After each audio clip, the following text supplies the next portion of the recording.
তাই যে ভুলটা এখন করেছ তা আর কখনো করার চেষ্টাও করবো না। রিফা আলগোসে মাথা নাড়ায়, একটাও প্রশ্ন করে না। ইচ্ছেই করে না হয়তো। কিশোরী বয়সের প্রেমটা এমনই হয়, হোক তা এক পাক্ষিক আবেগ। তবুও যারা এই কিশোরী বয়সে এই প্রেমের হাওয়া পায় তাদের জন্য পরিস্থিতি বড্ড কঠিন। রিফা ঘর থেকে বের হতে নিলে সজল আহমেদ জিজ্ঞেস করেন, কবে যাবে? আজই। আমি সব গুছিয়ে নিচ্ছি। আপনি আমাকে একটু পরে রেখে আসেন আব্বা। রিফা চলে যায়।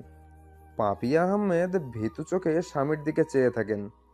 এই বাড়ির পুরুষ মানুষগুলোর উপরে যতটা ভালো শান্ত দেখায়, তারা ভেতরে ততটাই জঘন্য।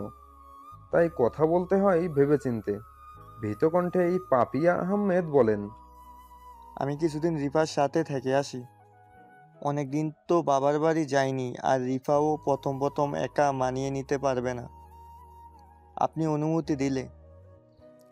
কথা শেষ করার আগেই সজল আহমেদ বলেন, কাপড় গোছাও আর তৈরি হও। পাপিয়া আহমেদ বড় একটা শ্বাস নেন। স্বস্তির শ্বাস ফেলে যত দ্রুত সম্ভব নিজের কাপড় গোছানো শুরু করেন। সজল আহমেদ শুয়ে শুয়ে ভাবতে থাকে। হাজারটা সমীকরণ মিলাতে ব্যস্ত তিনি। সময় ধীরে ধীরে কেটে যায়। আসরের আজান কানে আসতে রিফা তৈরি হয়ে এসে সজল আহমেদকে ডাকেন। পাপিয়া আহমেদও তৈরি। সজল আহমেদ উঠে দুজনের ব্যাগ নিয়ে বের হন। বাহিরে তখন বাকি বউরা রান্নার জোগাড় করছে। ব্যাগ হাতে বের হতে দেখে সালেহা আহমেদ জিজ্ঞেস করেন, পাপি আর রিফা কোথাও যাবে নাকি সজল? তুমিও যাচ্ছ কোথাও? সজল আহমেদ ব্যাগ নিচে রেখে বলেন, হ্যাঁ, ওরা একটু রিফার নানার বাড়ি যাচ্ছে। বড় ভাইজান কোথায়, বড় ভাবি?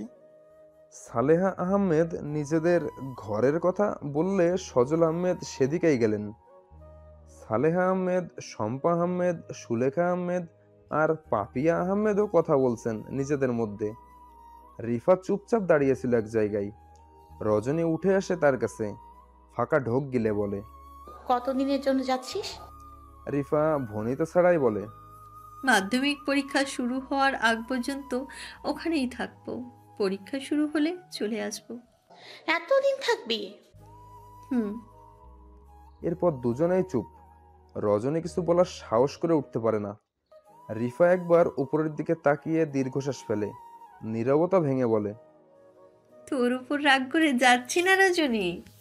তোর উপর, তোদের ওপর আমার কোনো রাগ নেই, ক্ষোভ নেই, অভিযোগও নেই। আমি যাচ্ছি একটু বাঁচতে। মিথ্যা বলবো না, তোদের একসাথে দেখলে আমার কেমন ভেতরে ব্যথা অনুভব হয়। অনেক চেষ্টার পরেও এটা দমাতে পারিনি। আমার শ্বাস আটকে আসে তখন। আমি এইসব থেকে বাঁচতে চাই, মুক্তি চাই। তাছাড়াও আমার কথা ভেবে ভেবে হয়তো তুইও এই সম্পর্কটা এগিয়ে নিতে পারছিস না। আমাকে কিছুদিন না দেখলে তোদের সম্পর্কটাও সহজ হবে। রিফা থামে। রজনী পলক না ফেলে তাকিয়ে থাকে। রিফাত চোখের কোণে অশ্রুর ভিড়। খুব যত্নে সেগুলো মুছে নিয়ে হুট করে জড়িয়ে ধরে রজনীকে। বিষাদ কণ্ঠে বলে, আমি তোদের দুজনকেই ভালোবাসি খুব। চাই না তোরা কষ্টে থাক। আমার ব্যবহারগুলোর জন্য আমাকে ক্ষমা করে দিস। তোরা খুব সুখী হব, ভালো থাকিস। রিফা রজনীকে ছেড়ে দিতে চাইলেও রজনী ছাড়ে না। শক্ত করে জড়িয়ে ধরে কেঁদে ওঠে। রিফা হাসে। সজল আহমেদ চলে আসলে রজনীকে ছাড়িয়ে নিয়ে এগোতে শুরু করে। যত কদম এগোয় ততবার নিজেকে বোঝাই। বিড়বিড় করে আকাশের দিকে তাকিয়ে বলে, জীবন কি চায় আমার জানা নেই। দুই আপ্তার বোনকে জীবন সময় ছিন্ন বিচ্ছিন্ন করে দিয়েছে। আমি জানি না আমার এই গন্তব্য কোথায় শেষ হবে, তবে যেখানেই শেষ হোক না সেখানে বিবর বাই থাকবে না। আমার শুরুর মতো আমার শেষ হবে না। আমি কখনই তোর আর বিবর বাইয়ের মাঝে আসবো না রজনী, কথা দিলাম। আকাশে বড় গোল একটা চাঁদ উঠেছে। রাত তখন প্রায় 11টা ছাড়িয়েছে। রজনী না ঘুমিয়ে জানালা দিয়ে বাইরে দেখছে। মূলত সেই আকাশের দিকে চেয়ে আছে। এক ধ্যানে এসে চাঁদ দেখতে ব্যস্ত। বিভোর যে না ঘুমিয়ে তার দিকে তাকিয়ে আছে তাতে তার বিন্দুমাত্র ভ্রুক্ষেপ নেই। বিভোর একটু নড়ে চড়ে ওঠে, এরপর উঠে বসে আওয়াজ করে। রজনী তবুও দৃষ্টি ফেরায় না। বিভোর কোনো মতে উঠে খুঁড়িয়ে খুঁড়িয়ে রজনীর পাশে আসে, নরম স্বরে ডাকে। রজনীগন্ধা। রজনীর কানে ডাকটা বাজে কয়েকবার। ঘাড় ফিরিয়ে ভীষণ শীতল চাহনিতে তাকাই। বিভোর এক হাতে দেয়ালে ভর করে দাঁড়িয়েছে। রজনী তা দেখে বলে, ব্যথা পাবেন, বিছানায় বসেন নাকি চেয়ার টেনে দিব? বিভোর বিপরীতে কিছু না বলে পিছিয়ে গিয়ে বিছানায় বসে। রজনী ঘুরে গিয়ে দেয়ালে হেলান দিয়ে বিভোরের মুখোমুখি দাঁড়ায়। বিভোর বরাবরের মতোই তার শান্ত স্বরে বলে, ঘুমাওনি কেন? কিছু হয়েছে? রজনী সামান্য হেসে বলে, জীবন কেমন চক্রাকারে ঘোরে তাই না বিভোর ভাই? কথাটা বুঝতে সময় লাগে বিভোরের। বুঝতে পেরেও যখন চুপ থাকে তখন রজনী ফের বলে, ভালোবাসা মরণ ব্যাধি ক্যান্সারের মতো বিভোর ভাই, আপনাকে শুধু আজীবন অসুস্থই করে যাবে। শত চেষ্টার পরেও সুস্থ হতে পারবেন না, মৃত্যু যেন অবধারিত। বিভোর মুচকি হাসে। রজনীর চোখে চোখ রেখে বলে, তবুও আমি জেনে শুনে সেই মরণ ব্যাধিতে আক্রান্ত হয়েছি রজনীগন্ধা, তুমিও হবে। মৃত্যু বলতে যদি না পাওয়া বোঝাও, তবে আমি বলবো এই ব্যাধিতে তুমিও আক্রান্ত হবে। আর মৃত্যু নামক বিচ্ছেদ নয়, আমাদেরই বিলীন হবে। এত আত্মবিশ্বাস? ভালোবাসার প্রথম শর্ততেই আত্মবিশ্বাসী হতে হয়। যদি আমি না বাসি, যদি আমি বিচ্ছেদকেই বেছে নিই? বিভোরের চোখ মুখ শীতল হয়ে যায়। রজনী উৎসুক দৃষ্টিতে তাকিয়ে থাকে। বিভোর মিনিট খানেক বসে থাকে, হাতের ইশারায় তাকে কাছে ডাকে। রজনী এগোয়। বিভোরের কাছাকাছি আসলে বিভোর হাত টেনে পাশে বসিয়ে দেয়। একটুও সময় ব্যয় না করে শক্ত করে জড়িয়ে ধরে রজনীকে। রজনী হতবাক। বিভোর মুচকি হেসে নাক মুখ ডুবিয়ে দেয় রজনীর কাঁধে।